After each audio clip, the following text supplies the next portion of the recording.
Money गुरु के इस खास कार्यक्रम में आप सभी का स्वागत है। मैं हूं स्वाति रायना।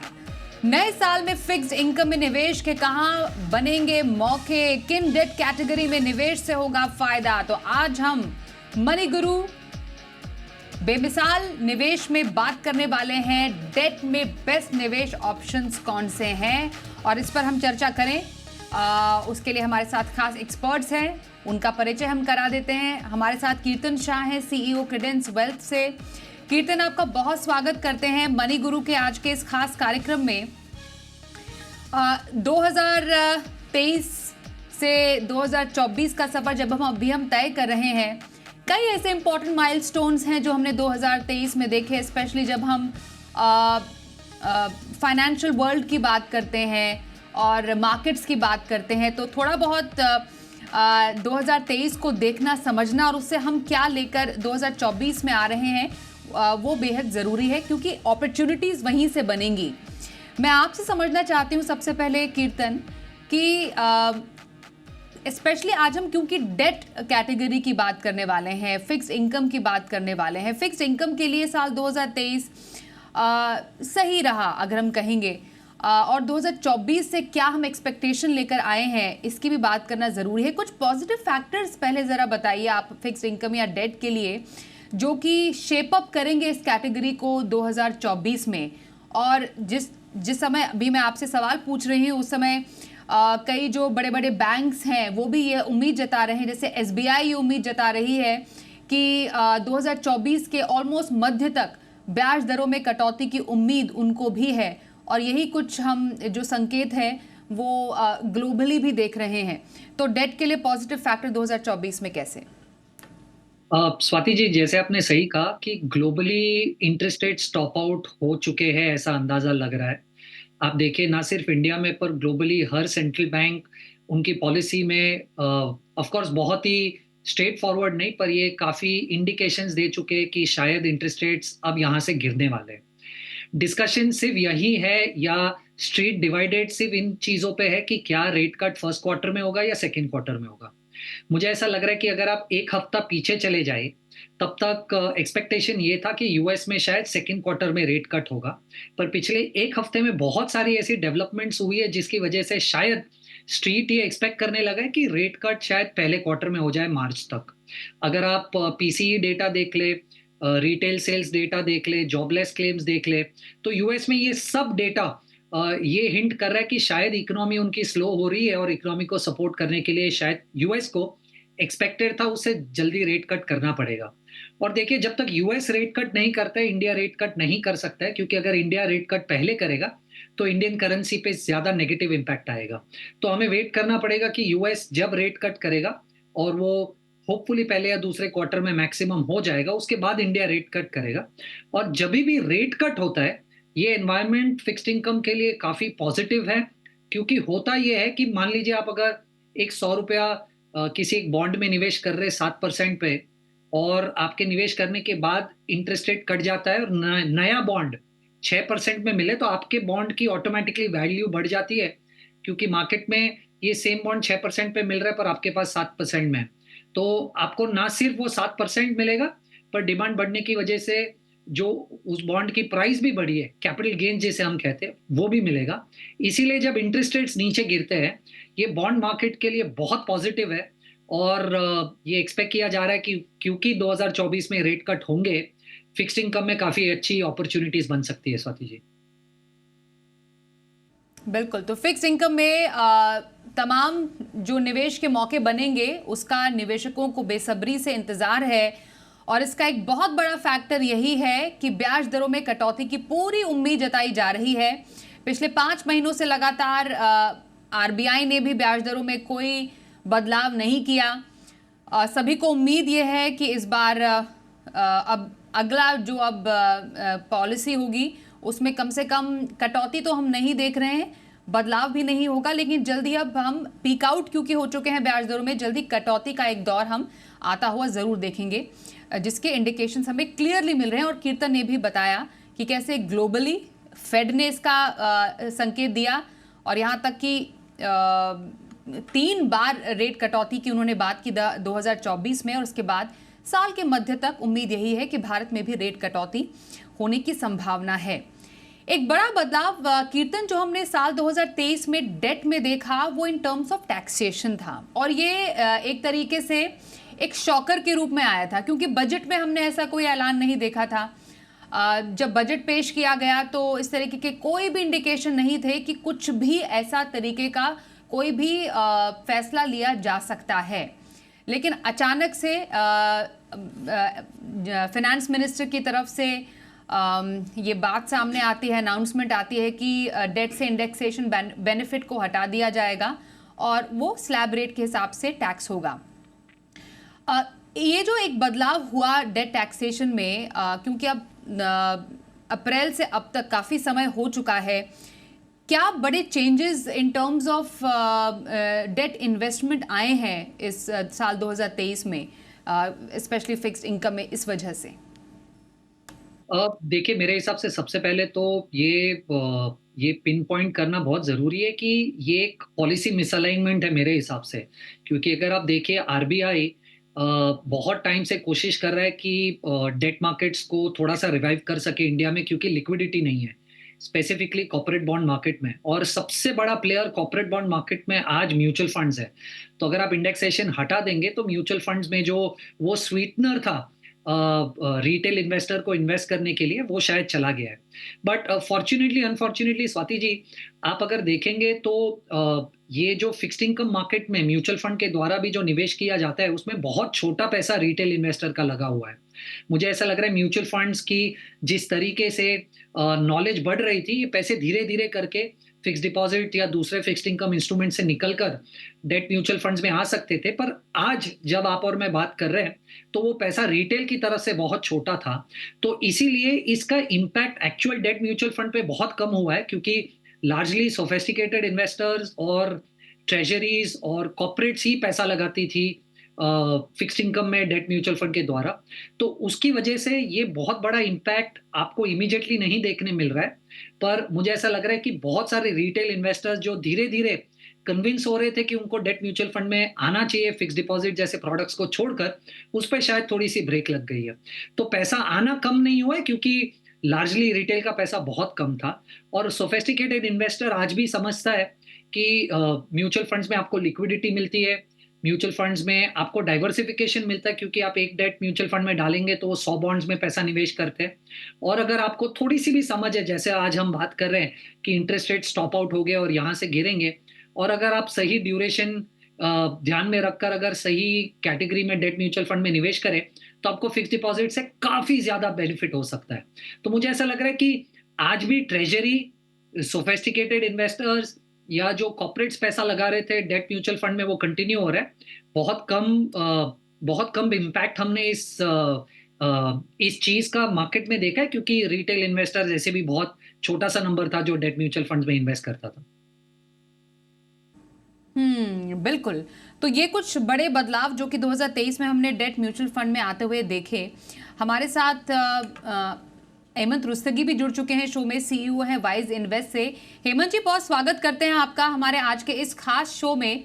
हम आज खास तौर पर डेट फंड्स की बात कर रहे हैं, फिक्स्ड इनकम की चर्चा हम खास कर रहे हैं। और जिससे पहले आप हमारे साथ चर्चा में शामिल हुए, हमने जो कि बहुत ही आइकॉनिक मोमेंट रहा डेट म्यूचुअल फंड्स के लिए टैक्सेशन के लिहाज से, उस पर अभी हम कीर्तन से चर्चा कर रहे थे। सर, इसमें ये बात काफ़ी इम्पॉर्टेंट जो निवेशकों ने भी महसूस की, वो ये था कि पहले जो एक डिसाइडिंग फैक्टर होता था, एक डिफरेंशिएटिंग फैक्टर इनफैक्ट जो होता था बिटवीन डेट म्यूचुअल फंड और फिक्स्ड डिपॉजिट, वो ये होता था कि टैक्सेशन बेनिफिट, दोनों की टैक्स ट्रीटमेंट अलग होती थी। अब जैसे ऐड पार कर दिया गया, तो अब निवेशकों के मन में सवाल है कि डेट या फिर एफडी। तो अब आपके नज़र में ये जब से टैक्सेशन में बदलाव हुआ है, क्या किसी का आकर्षण कुछ बदला है? एफडी थोड़ा ऊपर आया डेट से, या डेट अभी भी आप समझते हैं कि स्कोर्स ओवर फिक्स्ड डिपॉजिट? नहीं, आई थिंक इसके दो एस्पेक्ट्स हैं। स्वाति, आपने बिल्कुल सही कहा। अगर हम बात करें पोटेंशियल की, तो मुझे लगता है डेफिनेटली डेट फंड में पोटेंशियल है कि वो फिक्स्ड डिपॉजिट से आपको बेटर रिटर्न दे सकते हैं। लेकिन अगर हम इन्वेस्टर्स के पॉइंट ऑफ व्यू से रुझान की बात करें, तो सबसे बड़ा अट्रैक्शन जो हुआ करता था वो टैक्स बेनिफिट का था, क्योंकि आपको इंडेक्सेशन का बेनिफिट मिलता था। तो ऑब्वियसली अगर आपने जो इन्वेस्टर्स हायर टैक्स ब्रैकेट में थे, अगर उनको उतना भी रिटर्न मिला जितना एफडी से मिला, क्योंकि वो टैक्स बेनिफिट हुआ करता था इंडेक्सेशन का, तो उनकी जो पोस्ट टैक्स रिटर्न थी वो एफडी से कहीं ज्यादा बेहतर हुआ करती थी। जब से ये बदलाव हुआ है, डेफिनेटली इन्वेस्टर्स का जो इंटरेस्ट है वो डेट फंड से काफी हद तक हम कह सकते हैं निकल गया। हाँ, वो जो शॉर्ट टर्म बाकी की जो ऑप्शंस हैं, लिक्विड फंड हो गए या शॉर्ट टर्म हो गए, वहां तो फिर भी पैसा आता रहा, क्योंकि वहां पे भी जैसा मैंने पहले कहा कि पोटेंशियल था और आगे भी रहेगा कि आपको जो सेविंग बैंक से जो रिटर्न मिलता है या जो शॉर्ट टर्म एफडी से मिलता है उससे बेटर आपको रिटर्न मिल रहा था। बट आई थिंक जो लॉन्गर टर्म का जो इन्वेस्टमेंट जब देख रहे थे वो होराइजन, तब मुझे लगता है काफी सारे निवेशक जो हैं वो कुछ गए होंगे शायद एफडी में भी, ऐसा नहीं है कि नहीं गए होंगे, लेकिन ज्यादातर जो लोग हैं वो हाइब्रिड फंड की तरफ चले गए। क्योंकि हाइब्रिड में क्या बहुत सारी ऑप्शन रहती हैं। एक तो इक्विटी का टैक्सेशन होता है, रिटर्न भी बेटर मिलती है, और फिर आपको कुछ हद तक जितना भी आपको डेट में एलोकेशन चाहिए वो भी आपको मिल सकता है। तो अगर आप अपनी शॉर्ट टर्म की इक्विटी और डेट की दोनों की रिक्वायरमेंट को मिला के देखें तो हाइब्रिड एक काफी अच्छी ऑप्शन बन के निकली। और हमने देखा है कि अगर आप इनफ्लोज को देखें तो उन जो ऑप्शन में इनफ्लोज काफी आए हैं। बट मेरा ये मानना है कि अगेन अगर आप उसको थोड़ा ध्यान से देखें डेट के स्पेस को, क्योंकि पहले एक और इशू था कि इंटरेस्ट रेट जो है वो ऊपर जा रहे थे, तो ऐसे में बहुत कम ऑप्शन है, जैसे शॉर्ट टर्म डेट की बात कर सकते हो या फिर जो टारगेट मेच्योरिटी है, वैसे कुछ ऑप्शन थे जहां पे आपको रिटर्न अच्छा मिल रहा था। बट बाकी जो डेट फंड की जो और कैटेगरीज थी वहां पे रिटर्न अच्छा नहीं मिल रहा था। बट अभी मुझे लगता है सिनेरियो डिफरेंट है, क्योंकि हम देख रहे हैं कि इन्फ्लेशन जो है पीक आउट हो चुका है। It's a matter of time, may be 1-2 quarter में आप इंटरेस्ट रेट कट देखना शुरू करेंगे, बिकॉज जो इनवर्स रिलेशनशिप है बॉन्ड प्राइसेस का और इंटरेस्ट रेट का, उससे मुझे लगता है अपॉर्चुनिटीज जो है डेट फंड इन्वेस्टर्स के लिए खुल रही हैं। और उनको देखना भी चाहिए, अगर वो टैक्सेशन को भी छोड़ दे तो भी मुझे लगता है ऐसे ऑप्शंस हैं जहां पे उनको एफडी से काफी बेहतर रिटर्न मिलेगा। बट ऑफ कोर्स क्योंकि अब मार्केट लिंक प्रोडक्ट है, तो जो वॉलेटिलिटी उसके साथ आती है वो तो अटेंडेंट आपको रहेगी। उसको थोड़ा मैं ध्यान में रखे सही अगर सिलेक्शन करें तो डेफिनेटली आप जो फिक्स डिपॉजिट्स या ऐसी जो ट्रेडिशनल ऑप्शंस हैं उनसे बेटर रिटर्न आपको मिल सकता है। जब फिक्स इनकम में निवेश की बात आती है कीर्तन, तो कई ऐसे फंड्स हैं जिनका डेट में एलोकेशन है, वो भी निवेशकों को डेट एक्सपोजर देते हैं। इसमें सबसे बड़ा एग्जांपल डेफिनेटली जो कि हाइब्रिड फंड्स हैं जिनमें इक्विटी और डेट दोनों का एलोकेशन है। लेकिन इसमें यहीं पर निवेशक थोड़ा सा घबरा जाता है कि अगर इसमें भी हमारा डेट का टैक्सेशन लग जाएगा तो हमें क्या फ़ायदा है इससे। तो अगर हम थोड़ा सा बहुत नटशेल में आपसे इस टैक्सेशन को समझने की कोशिश करें कि कहाँ पर डेट टैक्सेशन एक हाइब्रिड में भी लगता है और कहाँ पर इक्विटी का टैक्सेशन लगता है, तो शायद निवेशकों को आसानी हो। स्वाति जी, 2 रूल यहाँ समझने हैं। कोई भी निवेशक अगर इनको समझ जाएगा तो उनको समझेगा कि कहाँ इक्विटी लगेगा, कहाँ डेट लगेगा। किसी भी एक फंड में जहां पर आप 35% से नीचे इक्विटी में इन्वेस्टेड है तो उस पे आपको डेट का टैक्सेशन लगेगा। आप कितने भी समय तक होल्ड कीजिए, आपको आपका जो स्लैब रेट है उस पे टैक्स भरना पड़ेगा। यहाँ समझने वाली ये बात है कि फंड में अगर फंड आर्बिट्राज में इन्वेस्ट करता है उसे भी इक्विटी माना जाता है, तो इसको ध्यान में रखिएगा। पर 35% के अगर नीचे है इक्विटी एक्सपोजर तो आपको स्लैब रेट के हिसाब से टैक्स भरना पड़ेगा।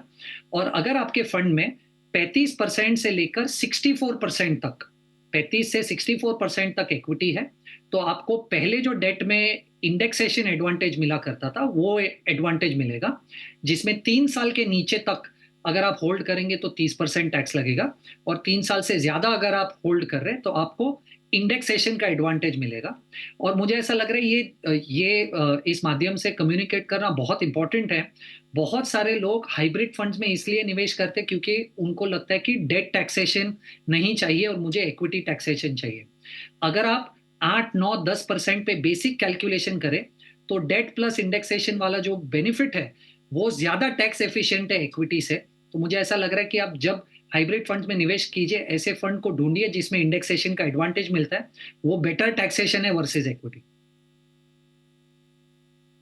ओके, तो ये टैक्सेशन को हमने समझा कीर्तन से कि डेट और इक्विटी टैक्सेशन कहां पर लगता है, स्पेशली विद इन हाइब्रिड जहां पर दोनों कंपोनेंट होते हैं। पर 2024 में आपको डेट में कहां पर वाकई निवेश करना चाहिए, इस पर करेंगे एक खास चर्चा। छोटे से ब्रेक के बाद बने रहिए हमारे साथ।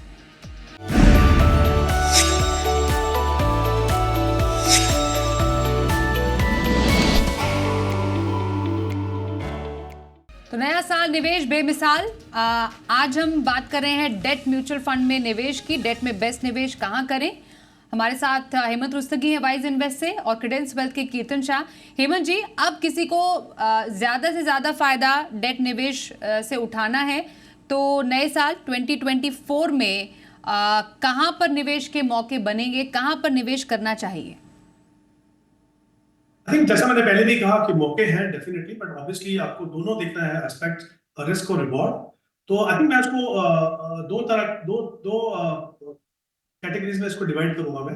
अगर as a debt fund investor, अगर आपका टाइम होराइजन मान लीजिए 2 साल या 2-3 साल के करीब है और आप चाहते हैं कि थोड़ा सा स्टेबल रिटर्न मिले, क्योंकि जैसा मैंने पहले भी कहा कि म्यूचुअल फंड जो है वो मार्केट लिंक प्रोडक्ट है, तो हालांकि आप डेट में इसलिए डालते हैं क्योंकि आपको सेफ्टी चाहिए, बट क्योंकि मार्केट लिंक है तो ऑब्वियसली वॉलेटिलिटी वहां पे रहती है, पर डिपेंड करता है कि किस कैटेगरी में आप जाते हैं। तो अगर आप थोड़ा सा स्टेबल रिटर्न देख रहे हैं, बहुत ज्यादा वॉलेटिलिटी शायद आपको नहीं चाहिए, तो मुझे लगता है 2-3 कैटेगरीज हैं जिनको आप देख सकते हैं, जैसे शॉर्ट टर्म फंड हो गए या बैंकिंग एंड पीएसयू फंड को आप देख सकते हैं, या फिर कॉर्पोरेट बॉन्ड फंड्स।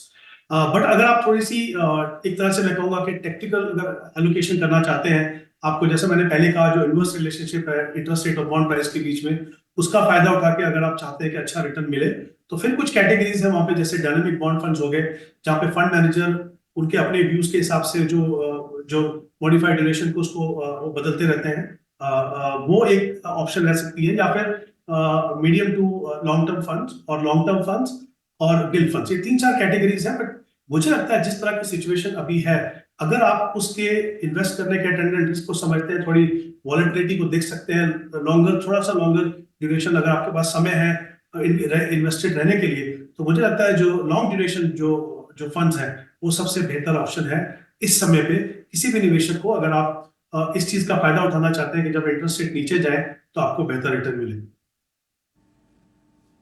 क्योंकि आप कैटेगरीज की आपने बात की हेमंत जी, कौन से फंड्स इन कैटेगरीज के आप रेकमेंड करेंगे? Short term category, banking and PSU, corporate debt fund से जुड़े हुए बॉन्ड फंड? जी देखिए, अगर हम शॉर्ट टर्म की बात करें तो HDFC short term, ICICI Pru short term और निप्पॉन शॉर्ट टर्म।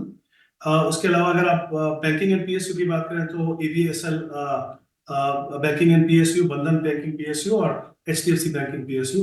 अगर हम बाकी जो 2 कैटेगरीज की बात करें, लॉन्ग ड्यूरेशन, जैसे मैंने कहा कि मुझे लगता है वो एक ऐसी कैटेगरी जहाँ पे अच्छा पोटेंशियल है, प्रोवाइडेड आपका थोड़ा सा लंबा समय और आप उसको होल्ड करके रख सकें, तो HDFC long duration fund, ICICI Pru long term bond fund और SBI long duration fund.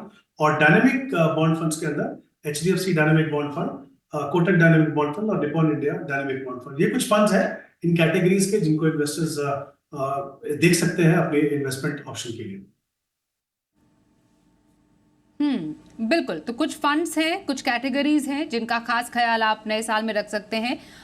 Debt mutual fund से ज़्यादा अगर आपको फ़ायदा लेना है उसके तहत। मुझे कीर्तन आप बताइए कि within debt asset allocation कैसे किया जाए जिससे कि ज़्यादा से ज़्यादा फ़ायदा नए साल में उठाया जा सके और एक अच्छा कैपिटल गेन भी मिले निवेशकों को? आई थिंक अगर टैक्टिकल बेट की बात है और 2024 की बात करें तो मुझे नहीं लगता कि कोई भी कंफ्यूजन है मेरे माइंड में कि आपको मीडियम और लॉन्ग ड्यूरेशन फंड्स में ही पैसा निवेश करना चाहिए। पर जैसे हेमंत जी ने भी कहा, ये मार्केट लिंक प्रोडक्ट है, तो आप अगर एक्सपेक्ट कर रहे हो कि इंटरेस्ट रेट्स गिरेंगे और इंटरेस्ट रेट्स नहीं गिरते, तो ये थोड़ा सा आपको वॉलेटिलिटी का एक्सपीरियंस दे सकता है। पर अगर आपके पास 24 महीने का समय है तो मुझे नहीं लगता कि अगर ग्लोबली कुछ ऐसा हो जाता है जो हम एंटिसिपेट आज नहीं कर रहे, तो इंटरेस्ट रेट्स गिरने वाले और ये नो ब्रेनर है लार्जली। तो उसकी वजह से अगर आप टैक्टिकल बेट लेना चाहते हैं, पर अगर आप थोड़े से मॉडरेट इन्वेस्टर है, तो आप गिल्ड फंड्स में निवेश कीजिए, क्योंकि गिल्ड फंड्स में आज क्रेडिट रिस्क नहीं लेते, पर उसका ड्यूरेशन बहुत सिमिलर है मीडियम ड्यूरेशन फंड से।